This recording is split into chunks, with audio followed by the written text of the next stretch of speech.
Shalom to Knesset member, attorney Simcha Rothman of the Zionism party. Shalom uvracha. So, first of all, explain to us really the controversy regarding the citizenship law.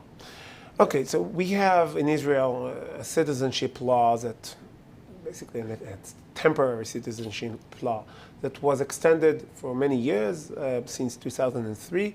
And every few years they put some changes into it, they make amendments into it, which the basic idea of this law is if you are a Palestinian from living in Judea and Samaria, living in Lebanon, living in Syria, living in Iran and Iraq, you cannot get Israeli citizenship or get into Israel through family reunion, so through marriage.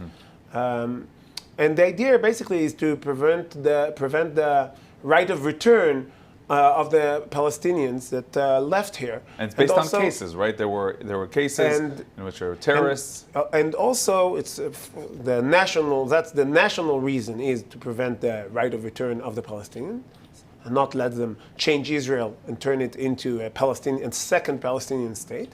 That's one reason. And of course, the second reason, which is also usually more urgent, is the terror threats from that. If someone from Judea and Samaria, a Palestinian from Judea and Samaria, comes to Israel, he gets Israeli citizenship. He can go wherever he wants. He can bring weapons. He can smuggle weapons into Israel. He may be involved in terror. And there are numbers showing that those people, the people that come here through marriage, are involved in terror attacks 3 times more than their part in the population.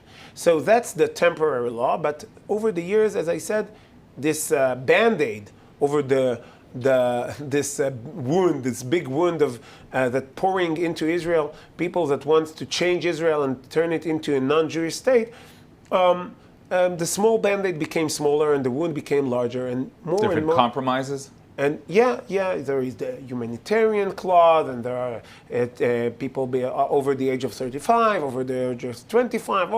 There are many amendments that were made over the years. So the numbers became like that the the Arab population of Israel grows due to immigration, almost like the Jewish population in Israel. So the Jewish population in Israel grows in 8% because of immigration, because of Chok HaShvut, Jews that coming to Israel make aliyah. People coming to Israel. And the Arab population grows in 7%. So it's almost we have Chok HaShvut for Jews, and we have this temporary citizenship law for Arabs. And now the government, which you, part of the Zionism party and the Likud party, you're not part of this government. The government wants to pass an amendment. The government wants to continue to extend it for another year. Amendment.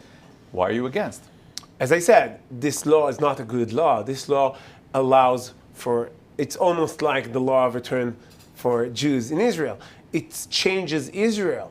It makes the people coming in, a lot of people getting in with this law. So it's not good enough. But if you go against it, what will we have left? So we have the law that we offered, the basic law for immigration. That's a law that all the parties in the opposition and also Yamina offered, and also it was one of Shaked's projects. She promised it in 2019. She also understood the problem. Also Tzvika Hauser from Shaked, who today is the Interior Minister. The Interior Minister, and also Tzvika Hauser from Tikva Hadasha party, also part of the coalition. He stood in the Knesset a year ago and said, we have to pass a new law. We cannot continue with this band-aid that we extend from year to year. And that's one thing. And second, this law allows a great leverage for the Interior Minister. The holes in the net can be small and can be large. And when you have in the government, and we have in the government, non-Zionist parties that object to the idea of this law, the hole in the net will grow and we'll get more. And already they show their demands. They said what they want. They want to give more. They want to give numbers. They want to extend the humanitarian clause. They want to add more and more. And we will find ourselves, if we extend this law another year, in another year we'll find ourselves with much more people getting in than we used to have with the same law. The law will stay the same. So you presented the law, but so far it's just like a protest, because I understand that no one from the government, from the coalition, is in touch with you about how to come to some sort of compromise or anything. That's true, and also it's not a protest.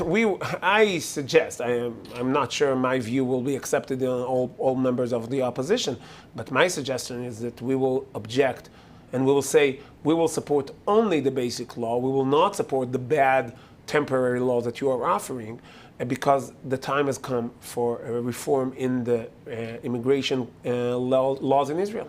So what have you learned so far from your days in opposition? It seems that you're going to have a lot of work. Yeah, of course, opposition is a lot of work. People think that, oh, yeah, it's opposition, now you have a lot of free time. We don't. But also, I have to say, I'm very worried. It's not the story that we used to have of coalition and opposition, where all players on the same field. For the first time in Israeli history, we have in the coalition and non-Zionist parties. First time we have parties that object for the existence of the state of Israel as a Jewish state. And that's not something we have a textbook how to deal with.